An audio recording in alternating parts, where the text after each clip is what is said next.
سوال دیگر: السلام علیکم و رحمت الله و برکاته. استاد درباره دنیا و مذمت آن یک نصیحت میکردید. بارك الله فيكم وعليكم السلام ورحمة الله وبركاته.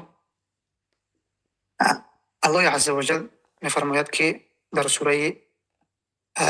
سوره حدید است و همچنین در دیگر سوره ها در رابطه به همین دنیا و حقیر بودن دنیا و متاع دنیا میفرماید که اعلموا انما الحياة الدنيا لعب و لهو و زینة و تفاخر بینکم و تکاثر فی الاموال والاولاد. الله عز وجل میفرماید که بدانید که اما حیات دنیا یک حیات بازیچه است و لهو است، یک حیات بیهوده است و زینت است. حیات دنیا حیات زینت است. شما نگاه کنید، یعنی دنیا یک زینت است که انسان به خودش جلب میکند.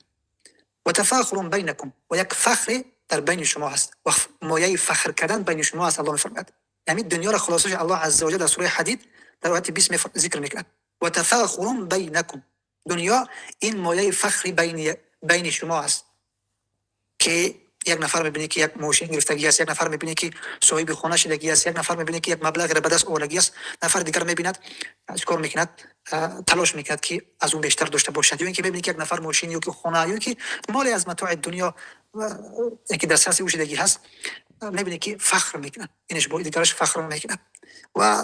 و تکاثر فی الاموال والاولاد، و این دنیا مایه زیادی در طلب کردن زیاده در اموال و در فرزند است. یعنی نگاه میکنید این قدر مال دارد و فرزندان فلانی قدر صاحب مال شدگی هستند، تلاش میکنن یا میروند تا اینکه ما هم همین قدر صاحب مال بشویم و تلاش میکنن که اونها بهترین مرکب و ماشین گرفتگی هستند، تلاش میکنن که ما را مثل همون که از او زیادتر داشته باشیم. و همینطور چیزی تکاثر در بینتون است. الله میفرماید تکاثر بین دیگرتون زیاد، این میخواید تو از او بیشتر داشته باشی و از تو بیشتر باشی. ولكن عاقبتش چی است؟ الله میگه كمثل غيث اعجب الكفار نباته ثم يهيج فتراه مصفرا ثم يكون حطاما. ولكن این به مانند امو یک غیثی است، به مانند بارانی است که امو دهقانها را به تعجب می آورد. امو نباتات دهقانها را به تعجب می آورد و میبینی که بعد از مدت ثم یهیج فتراه مصفرا، میبینی که باز اون فصل بهار سرسبزی است میاد، میبینی که همه چیز شده است، درخت و زرع شده است، برگاش شده است و میبینی که منظره اونطوری که در بهار بود اونطور نیست. ثم يكون حطاما، سپس از بین میرود.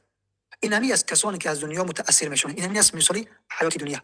حیات دنیا فی الاخره عذاب شدید و مغفرة من الله ورضوان. ولكن در آخرت عذاب شدید است برای کسانی که در دنیا متأثر هستند. در جای مختلف الله عز وجل رسول اکرم صلی الله علیه و سلم متوجه میکند که لا تغرنکم الحیات الدنیا، و همچنین امت پیامبر اکرم صلی الله علیه و سلم که شما حیات دنیا مغرور نکند. از شما دیده بهترین انسان ها و از شما دیده بزرگترین یکی بیشترین سرمایه داشتند، ولیکن مفعول ما هیچ فایده نکرد. بزرگترین ثروتمندها اینو در زیر خاک هستند، بزرگترین مالدارها، بزرگترین زورگوی ها و کسانی که قوت داشتند و بهترین اقتدار و توانایی و استطاعت داشتند.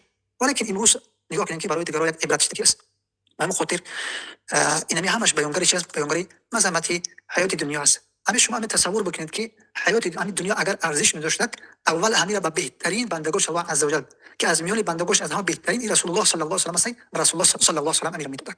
اگر همین دنیا قدر یعنی که جایگاه و اگر این قدر همین دنیا ارزش می‌داد، الله فرمود در جای مختلف مذمتی همین دنیا چون یکی از اسباب کفار از مانعیت از قبول کردن شریعت و دین الله عز وجل و اطاعت از پیامبران همین حیات دنیا میشه بر اونها.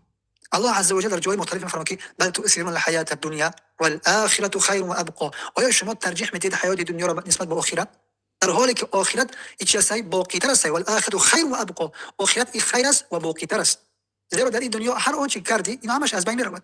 برای دنیا تلاش کردی، هر کاری که می‌کنی، ولی که می‌بینی که باز اینها از بین می‌رود، هیچ نفع ندارد الا مگر اینکه برای دینت به توسط دنیا کاری بکنی، به توسط مال دین الله عز وجل نصرت بدهی، به توسط مالت نصرت دین الله عز وجل بکنی. در وقت چیست؟ در وقت مذمت نیست. مثل که صحابه رسول اکرم صلی الله علیه و سلم ابوبکر صدیق تاجر بدن، عثمان تاجر بدن، عبدالرحمن بن عوف تاجر بدن، بله، و اینا از انصار رسول اکرم صلی الله علیه و سلم قرار گرفتن و مالشون و جونشون را الله عز وجل بخشید. در وقت مذمت نیست. ولیکن دنیایی که ترى یعنی از دین الله عز وجل باز بدن، سبب شود که شما در غفلت قرار بگیرید، سبب شود که دین الله را نآموزید، سبب شود که در لهو و لعب قرار بگیرید، سبب شود که شما از دین و از اسلام دور بشوید. در این وقت بدونید که برای شما چی است، برای شما این ضرر است و در این وقت برای شما این برای هر کس شما مسئول و جواب هستید. اصلی مختصری در رابطه با این مذمتی دنیا در جای مختلف الله فرمود که حیات دنیا الا لهو و لعب، حیات دنیا اسم له و لعب.